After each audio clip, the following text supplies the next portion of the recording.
সর্বশ্রেষ্ঠ ব্যক্তি হচ্ছে যে মানবতার জন্য অধিক উপকারী, যে মানব কল্যাণের জন্য কাজ করে, ওই ব্যক্তি বিশ্বনবীর চোখে সেরা ব্যক্তি।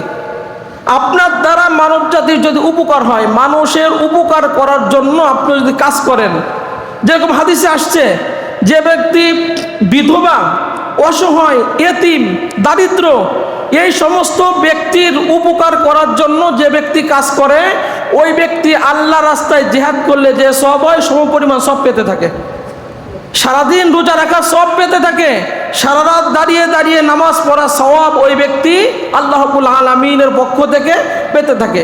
এই জন্য মানবতার জন্য কাজ করা, মানুষের উপকার হয়, মানুষের কল্যাণ হয় এমন কাজ করা, আপনার দ্বারা মানুষের যাতে কোনো ক্ষতি না হয়, পারলে উপকার করেন, কিন্তু আপনি মানুষের ক্ষতি করতে যাবেন না।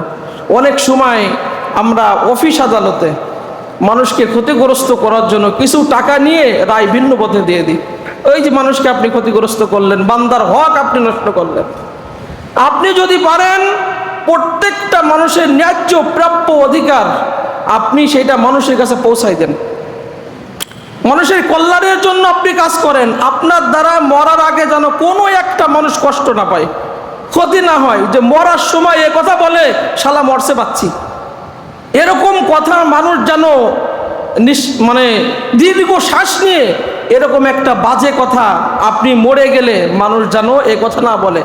আপনি মরে গেলে রব্বুল আলামিনের কাছে চোখের পানি ছেড়ে যেন দোয়া করে, আল্লাহ লোকটা খুব ভালো ছিল, মানুষের কল্যাণের জন্য কাজ করত, মানুষের উপকার করত, ও রব্বুল আলামিন এই ব্যক্তিকে তুমি জান্নাত দিয়ে দাও।